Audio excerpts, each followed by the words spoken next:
Cette erreur-là, elle est tellement bête, mais vraiment tu vas rigoler quand tu vas te rendre compte à quel point c'est facile de la corriger. Pour te l'expliquer, on va regarder le graphique d'une crypto-monnaie. On va venir prendre la crypto IOTA. C'est une crypto plutôt ancienne qui date de 2017-2018. Elle était donc déjà là lors du précédent bull run. Ce qu'on peut voir sur le graphe est super impressionnant. Au début du graphe, on voit qu'elle s'échange à 20-30 centimes de dollars, avant d'avoir une grosse montée là où elle va passer à 1,27$ pour ensuite toucher les 5$. En l'espace d'un mois, elle fait un x12.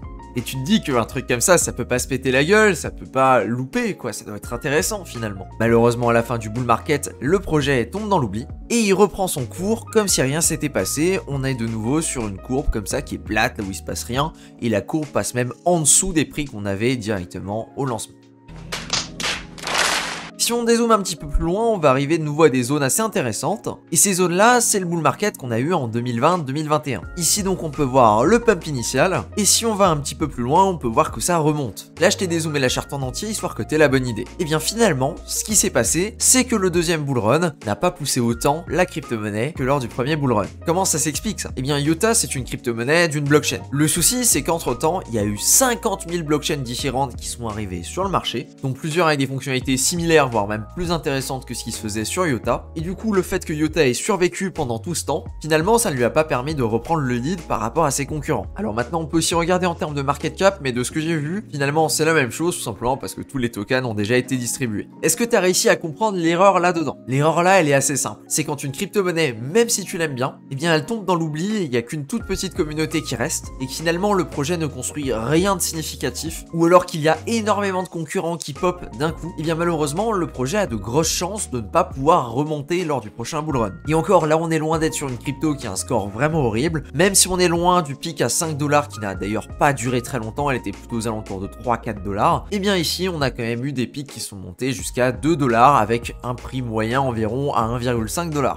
Pour la majorité des crypto-monnaies de ce style-là, la courbe ressemble plutôt à ça. Par exemple, Stratis qui était dans le top 30 à l'époque, qui est monté jusqu'à un pic super impressionnant de 20$ et qui dans le futur n'est jamais remonté au-dessus de 3$. Pour finalement retomber dans l'oubli aussi vite qu'il avait explosé dans la hype. Et l'exemple là, il est pas unique. Je t'invite à venir regarder ce qui s'est passé lors du dernier bull market. Ici, par exemple, j'ai une snapshot donc des meilleures crypto-monnaies le 17 décembre 2017. Tu peux te rendre compte que la majorité qui sont dans le top 20, elles ont soit été déclassées, soit certaines ont même carrément disparu dans le top 30, dans le top 40. Certaines dont j'ai jamais entendu le nom. Alors du coup, c'est quoi le point de cette vidéo? Eh bien, le point de cette vidéo, c'est de te dire que si tu as encore des bags que tu détiens depuis un certain paquet de temps, que ces bags là sont déjà down un gros multiple et qu'il y a très peu d'espoir qu'ils recouvrent un jour, eh bien ce serait peut-être le moment de venir switcher pour préparer le prochain bull run et venir investir dans des trucs qui peuvent devenir tendance. Je pense notamment à des positions oubliées sur des petits échanges décentralisés que plus personne n'utilise, ou alors des projets qui étaient totalement hypés mais qui du jour au lendemain les fondateurs sont partis. Ce genre de choses qui à l'heure actuelle n'a plus tant de valeur que ça, mais pourtant pour lesquels il te reste encore des tokens. À la place d'attendre que peut-être lors du prochain bull run il y ait encore quelque chose qui se passe, on l'a vu, l'écrasante majorité des crypto-monnaies ne recouvrent jamais. Et il suffit de regarder le top 40 de 2017 pour te poser la question, combien de ces crypto-monnaies là existent encore aujourd'hui et surtout combien tu en connais? À mon avis, ça doit se compter sur les doigts d'une main. L'idée, c'est donc de venir lâcher ton bag et de venir chercher les prochaines tendances, de pouvoir te positionner pour le prochain bull run, histoire de pouvoir grappiller plus que simplement la petite remontée réflexe qu'il va y avoir sur les cryptos que tu possèdes encore. Au niveau des tendances, qu'est-ce qui commence à se dessiner du coup? Eh bien, il y a pas mal de narratifs qui commencent à se construire autour d'Arbitrum, notamment avec les projets de finances décentralisées dessus, avec GMX, Dopex, etc.